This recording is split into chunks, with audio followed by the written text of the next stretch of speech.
Salutations jeunes personnes. Dans cette vidéo, je ne pensais pas tomber sur un sujet riche en histoire avec un impact de recherche poussé.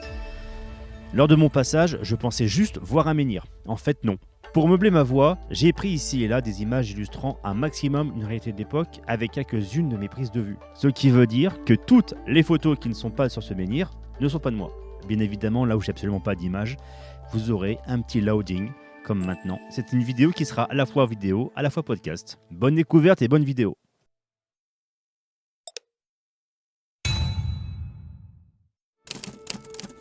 La Grande Guerre. Guerre qui a fait des millions de morts et des millions d'orphelins, de veuves ou de familles détruites, sauf pour l'industriel. Des hommes étrangers de la terre de France, morts par obligation, non par patriotisme, sur un sol qu'ils ne connaissaient même pas, contre des adversaires qu'ils ne connaissaient même pas, et qui ne leur ont rien fait. Il en va de même pour les soldats français. Aujourd'hui, avec le nombre de sources constantes que l'on a et les mémoires qui sont parties avec leurs secrets, reposant enfin en paix de leurs tragiques souvenirs, il y a des choses de cette guerre qui sont méconnues. Pas la peine d'être racontées car ce sont des actes ennemis. Pour qui étaient vraiment ces ennemis? Les hommes tombés au front? Pour la population française? Ou pour la propagande de l'état-major français et celle de l'état-major allemand? Nous sommes sur la commune de Vendégis-sur-Écaillon, dans la région Nord-Pas-de-Calais, département du Nord, au sud de Valenciennes. Nous sommes en 1918. Malheureusement, pas de date précise sur cet événement qui aurait pu donner le nom de la compagnie allemande responsable de ce geste. Juste adresser une pierre à terre, celle qui était déjà nommée le Gros Caillou ou Grès de Montfort. Pourquoi Grès de Montfort? Le lieu-dit se nomme précisément la Bruyère de Montfort. Dans les recherches réalisées, soit c'est une compagnie de la 2e armée qui occupait Valenciennes et ses environs, soit d'avril 1917 à septembre 1918, ou une compagnie de la 17e armée présente de septembre 1918 au 3 novembre de la même année. Dans les faits, cette pierre n'est pas un menhir, avant son érection. Cette photo date de 1913. Lors des fouilles en 1899, il n'y avait rien qui donnait le nom de dolmen à cette pierre, par les fouilleurs amateurs, dont le docteur Henri Bombard fut l'investigateur. Pourtant, dans son ouvrage, il écrit que cette pierre fouillée révèle 3 piliers de blocage de grès, sans ciment, recouvrant une petite hache en silex taillée. De quoi avoir la critique contradictoire aujourd'hui en 2024. Tout changera en 1922, après une étude scientifique sur les sites du Gros Caillou de Vendégis, de la pierre Bruno d'Olin et de la pierre Croûte de Bilinis par la Société préhistorique de France. Lors de l'érection par les Allemands de la pierre, il y eut des fouilles par ces derniers sur 1,50 m de profondeur, dont il n'y a pas de rapport, du moins pour la France. Pendant la guerre, les Allemands ont écrit dans un ouvrage, celui-ci, c'est dur à dire pour moi, donc je ne ferai pas de faute d'orthographe et pas de faute de prononciation, donc je ne le dis pas.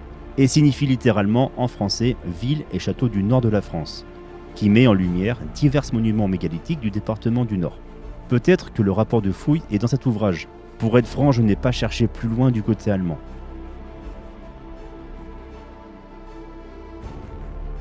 L'étude de 1922 montrera que les fouilles faites en 1899 n'ont pas dû être si importantes que ça, car les traces ne sont pas visibles, tout comme les piliers de calage décrits par le médecin Bombard quelques années auparavant. La conclusion sur l'étude est que la pierre reposait simplement sur le sol avant que les Allemands ne la transforment en menhir. Lorsqu'elle fut debout, les Allemands gravèrent dessus une inscription qui a été détruite plus tard.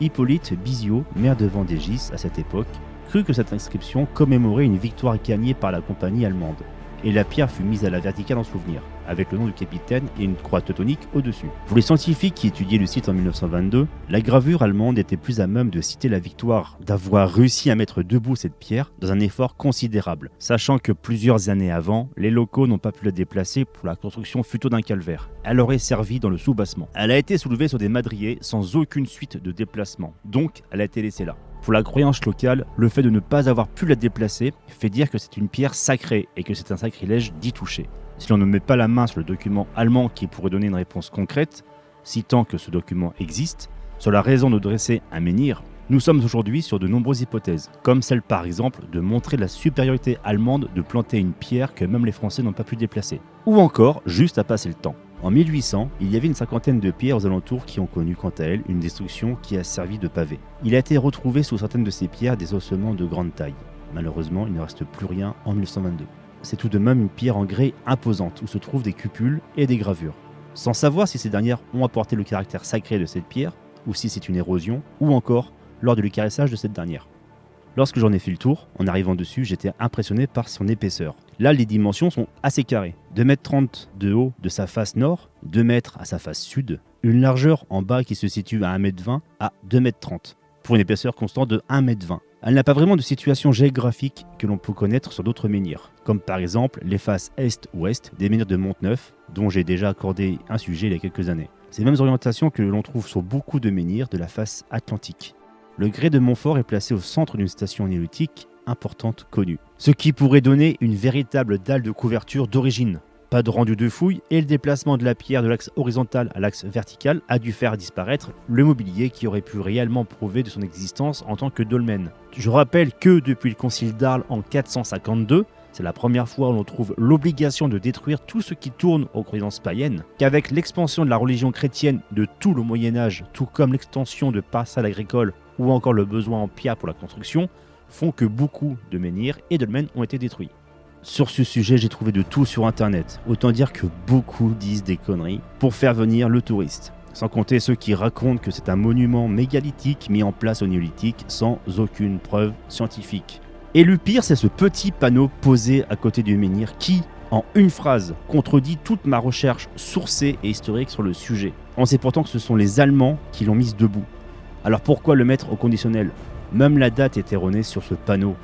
Et surtout, la vérité sur le fait d'avoir mis cette pierre debout.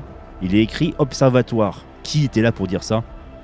Effectivement, cette pierre aurait pu être mise debout pour créer un point de repère sur une carte, plus facile à voir sur le terrain aux jumelles. Le lieu, déjà naturellement, un observatoire de par sa hauteur. Je n'ai trouvé aucune information sur des fouilles du site après l'étude de 1922. Je remercie toutes les personnes qui sont arrivées à la fin de cette vidéo. C'était un menhir que j'ai vu par Google Maps lors d'un repérage sur un autre sujet. Si vous suivez Explolis sur Instagram, vous savez de quoi je parle et je me suis arrêté sans aucune connaissance du lieu. Je remercie la mairie de Vendée-Gis qui m'a donné quelques précisions. Merci du soutien pour ceux qui soutiennent ma chaîne en vous abonnant, c'est cool. À bientôt pour une prochaine vidéo. Salut et prenez soin de vous.